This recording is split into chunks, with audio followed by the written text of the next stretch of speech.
आ चुके हैं बात करने के लिए बाजार में कौन से एरियाज पे उनकी नजर है। गुड मॉर्निंग निकुंज। निकुंज, कल बाजार डेज लो के करीब बंद हुआ, लेकिन बैंक्स में काफी अच्छी मुनाफा वसूली देखी, चौतरफा। सिर्फ एक HDFC बैंक छोड़ के बाकी लगभग हर बैंक गिरावट के साथ या प्रॉफिट बुकिंग देख रही थी। आपको लगता है ये थोड़ी और जारी रह सकती है एक बड़ा आउट परफॉर्मेंस स्पेल के बाद? देखिए, सबसे पहले मेरा ये मानना है कि मार्केट में जो भी हो रहा है वह अगर आप ग्लोबल कॉन्टेक्स्ट में देखें तो एक बड़ा इंटरेस्टिंग फेज है। डॉलर इंडेक्स 101 के आसपास आ चुका है। 100 के नीचे वो जाता है तो बहुत बड़ा ट्रिगर फॉल होता है उसके अंदर। डॉलर इंडेक्स जब हिस्टोरिकली कमजोर रहता है तो उसका जो इम्पैक्ट आता है इमर्जिंग मार्केट्स में तेजी का होता है, कमोडिटीज में तेजी का होता है। तो आपको ये समझना है कि भाई इंडियन मार्केट्स ऊपर क्यों नहीं चल रहे हैं। इंडियन मार्केट इससे में ऊपर नहीं चल रहे हैं बिकॉज कई फैक्टर्स हैं। हमने 2022 में आउट परफॉर्म करा था, इंडियन मार्केट्स महंगे हैं, कंफर्ट फैक्टर जो इस समय है नहीं है। देखिए, डॉलर इंडेक्स 11% नीचे गिर चुका है अपने टॉप से। जी हाँ, काफ़ी इंपॉर्टेंट पॉइंट है ये। इसलिए इंपॉर्टेंट पॉइंट है बिकॉज एक प्रकार का पिवट होता है, एक प्रकार का। जैसे हम निफ्टी में 200 DMA की इंपॉर्टेंस देखते हैं, जैसे अभी शॉर्ट टर्म में हम वो 17,800 की इंपॉर्टेंस देख रहे हैं, तो ये ग्लोबल ट्रेडर्स के लिए जो बड़े फंड्स चलाते हैं, जो बिलियंस ऑफ डॉलर्स में हेज फंड्स होते हैं, ETFs होते हैं, एल्गोरिथम्स होती हैं, ये इस पर काफ़ी नज़र रखते हैं इस पर्टिकुलर इंडेक्स के ऊपर। मैं आपको कॉन्ट्रा व्यू दूंगा। अगर डॉलर इंडेक्स इतना मंदी में रहेगा तो भारतीय बाजार के अंदर मंदी तो नहीं आएगी।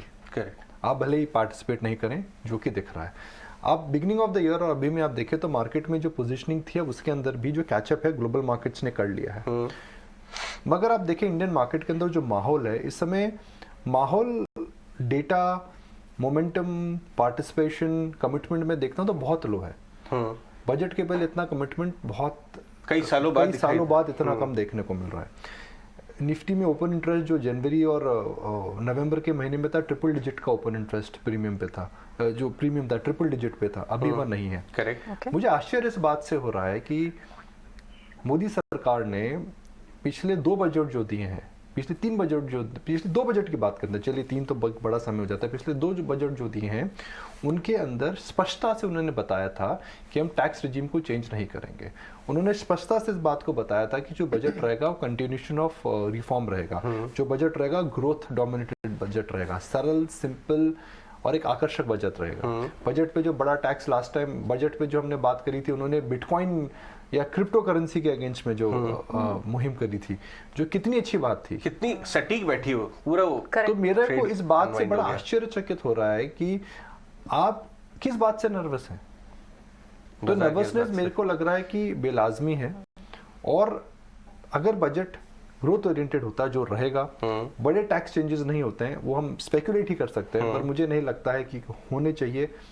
तो क्या बजट में एक बड़ी रैली आ सकती है बजट के बाद, नेक्स्ट मतलब post budget rally? Budget in the run up to the budget markets बहुत लाइट है, कुछ मोमेंटम नहीं है, कुछ एक्साइटमेंट नहीं है। जबकि 2 बजट जो पिछले आप देखिए 2021 और 2022 के थे, क्या बेहतरीन बजट थे। 10 on 10 लोगों ने बोला था जी 11 on 10 है। उस समय राकेश झुनझुनवाला जी थे, जीवित थे, तो मेरी बात हुई थी बजट के अगले दिन, उन्होंने बोला जी 11 on 10 हालांकि मैथमेटिकली पॉसिबल नहीं है, मैं 11 on 10 में दूंगा। ऐसे 2-3 बजट देखने के बाद भी मार्केट काहे को नर्वस है भैया। उसकी जो है सोच, बाजार की सोची ऐसी होती है। ये हो सकता है मार्केट नर्वस देख रहा है बाजार ऐसा। नहीं देखिए, तो बजट की वजह से हो सकता है मार्केट, तो बजट की वजह से नर्वस नहीं होना चाहिए। मगर मैं मतलब इतनी उत्साहित से बात नहीं करता अगर ग्लोबल क्यू स्ट्रांग नहीं होता, क्योंकि ग्लोबल क्यू स्ट्रांग है और अगर डॉलर इंडेक्स में वीकनेस है तो ग्लोबली आप गिरोगे नहीं। और बजट की अपसाइड अगर आपको मिलती है तो जो आपने जो नंबर्स देखिए मार्केट के अंदर वो रिवर्स हो सकती है, मेरा मानना है। Okay, sure. सेकंड बाजार, लेकिन निकुंज कुछ स्टॉक्स में बाजार जरूर एक्साइटेड दिख रहा है। कल मारुति के नंबर्स आए, बहुत अच्छे नंबर्स आए। टाटा मोटर्स भी 3-3.5% चला कल। ऐसी क्या सिल्वर लाइनिंग नंबर्स में आज बाजार एक्सपेक्ट कर सकता है? JLR का हमेशा कंसर्न उनके लिए रहा है, और आप दिसंबर क्वार्टर के उनके सेल्स फिगर्स भी देखें तो वहाँ थोड़ी सिचुएशन तो इंप्रूव होती हुई दिखती है, जो डोमेस्टिक फ्रंट पे, JLR वॉल्यूम्स के फ्रंट पे। इसे कैसे एनालाइज करना चाहिए टाटा मोटर्स के स्टॉक? टाटा मोटर एक स्टॉक है जिसने कंसिस्टेंटली डिसअपॉइंट करा है। इसका समय कब आएगा? कई सालों से मैं कहानी सुन रहा हूँ, कभी JLR हो जाता है, कभी ब्रेक्जिट हो जाती है, कभी करेंसी के चैलेंजेस हो जाते हैं। तो इसके अंदर हमेशा हम देख रहे हैं कि कुछ ना कुछ सर्कमस्टांसेस ऐसे हो सकते हैं या मैनेजमेंट की सिचुएशन ऐसी हो सकती है, कभी सेमीकंडक्टर हो जाता है, कभी ब्रेक्जिट हो जाता है, कभी चाइना हो जाता है। तो इसके अंदर कुछ ना कुछ समस्या आती रहती है। अब टाटा मोटर में क्या हो सकता है? टाटा मोटर के अंदर मुझे लगता है कि आज कॉन कॉल के अंदर हमें स्पष्टता मिलेगी कि JLR का कैश फ्लो किधर जा रहा जो अभी बोला है उसके बारे में है, उस पर क्लैरिटी उनको देनी देनी पड़ेगी। पड़ेगी। सेकंड, उनका सब्सिडरी लिस्टिंग कब होगा, जो हमने जो सबसे बड़ी टाटा की थी। टेक, जी हाँ, correct, Tata Tata tech tech का IPO। तीसरा, इकोनॉमिक टाइम्स में अरिजीत बर्मन हमारे जो मित्र हैं उन्होंने एक स्टोरी करी थी कि टेस्ला की वैल्यूएशन 70% नीचे है, मगर टाटा मोटर में ईवी के अंदर सेकंड राउंड ऑफ फंडिंग आ सकता है, 15-20% पर higher। पर आएगा। Right। तो क्या वो बात सही है और सटीक है? और चौथा, अगर चाइना खुल रहा है, जो कि एक बड़ा मार्केट था, एक समान था, चाइना 1/3 बिजनेस JLR का चाइना से आता था, 1/3 बिजनेस, मुझे डेटा नहीं पता है, उसको क्या देखने को मिलेगा। तो कुल मिलाकर के 4 फैक्टर्स हैं जो टाटा मोटर के लिए इंपॉर्टेंट है। स्टॉक के अंदर इंटरेस्ट किसी का नहीं है, स्टॉक के अंदर कोई एक्साइटमेंट नहीं है, स्टॉक के अंदर कोई बड़ी ओनरशिप नहीं है, स्टॉक के अंदर कुछ बहुत बड़ा मोमेंटम नहीं है। तो क्या टाटा मोटर फाइनली डिसअपॉइंट करेगा? अगर थोड़ा सा फाइनली सरप्राइज करेगा, थोड़ा भी सरप्राइज अगर आता है टाटा मोटर में, तो बड़ा मूव आ सकता है, बिकॉज माल नहीं है, अंडर परफॉर्म है। 5 साल का चार्ट देखिए डायरेक्टर साहब, 5 साल का चार्ट देखिए, अब मारुति का 5 साल का चार्ट देखिए और टाटा मोटर का 5 साल का चार्ट देखिए, महिंद्रा एंड महिंद्रा का 5 साल का चार्ट देखिए, टाटा मोटर का 5 साल का चार्ट देखिए। हाँ जी, थोड़ी ग्राफिक डीले चल रहे हैं, ये देखिए 5 साल का, नहीं जी 2009 से दिखा रहे हैं सर आप, 5 साल का चार्ट 2018 के आसपास के दिखाइए। 15 साल में तो सेंसेक्स ही ऊपर हो गया जी 10 गुना, 5 साल में 5%। मारुति का 5 साल का चार्ट देखते हैं, महिंद्रा फाइनेंस का 5 साल का चार्ट, महिंद्रा एंड महिंद्रा का 5 साल का चार्ट देखते हैं, मारुति में 5 साल में कुछ नहीं हुआ। ठीक है, अब आप देखिए महिंद्रा का चार्ट, मेरे हिसाब से इसके अंदर काफ़ी बड़ा उछाल आएगा, मुझे आंकड़ा याद नहीं है, मगर देखिए 75%। आपको सीधा आयशर का 5 साल का आप चार्ट देखिए, तो ऑटोज के अंदर आप देखिए तो 5 साल से कुछ नहीं हुआ है। सिलेक्टिव होना मारुति पड़ेगा। का, मैं सरप्राइज ऑल्सो, मैंने देखा नहीं था चार्ट, मतलब 5 साल में मारुति कहीं पे पड़ा है। इनफैक्ट मारुति और टाटा TVS मोटर्स के लिए performance.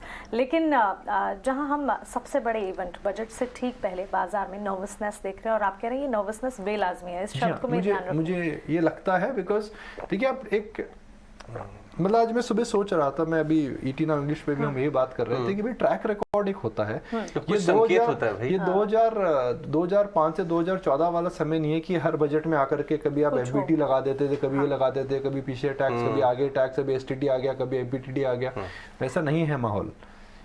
Tax regime in India is very stable. It is very simple. It is very consistent. Predictable जिसे कहते हैं। It is very predictable. Correct. लेकिन कोई थीम समझ आ रही है, जैसे कि बजट से ठीक पहले रेलवेज केपेक्स Energy. थीम है। एनर्जी, मेरे को लगता है इस बजट के अंदर एनर्जी, इंफ्रास्ट्रक्चर से ज्यादा एनर्जी पे फोकस रहेगा। देखिए इंफ्रास्ट्रक्चर, एजुकेशन, हेल्थ केयर, ये तो यूनिवर्सल थीम्स होते हैं। ये तो आप 1950 का बजट भी निकाल के देखेंगे तो उसमें भी इन चीजों पे एम्फेसाइज रखा गया था।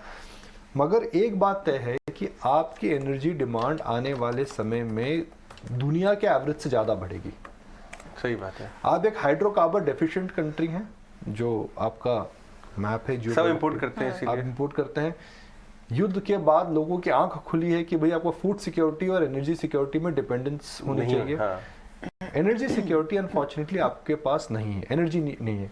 आप अगर फास्ट ग्रोइंग कंट्री हैं तो आपको एनर्जी में फोकस करना पड़ेगा, और क्योंकि आपको एनर्जी में फोकस करना पड़ेगा, उसका जो मेन मुद्दा है, आपको clean energy, green energy, solar energy. Wind India में इतना सक्सेसफुल नहीं है, उसके अलग फैक्टर्स है, कभी और बात करेंगे। विंड सक्सेसफुल नहीं है, तो मुझे लगता है कि इस बजट का जो एम्फेसिस रहेगा, जैसे 2021 के बजट का एम्फेसिस वैक्सीन पर था, हेल्थ केयर पर था, आयुष्मान भारत पर था, इस भारत का जो बजट रहेगा, इस साल का बजट मुझे लगता है एनर्जी पे फोकस रहेगा। ऑल राइट, ठीक है, एनर्जी पे फोकस रहेगा। बहुत बहुत शुक्रिया निकुंज जी सारे एनालिसिस के लिए। तो इस पर जरूर, इस थीम पर जरूर हमारे व्यूअर्स ध्यान देके चलें।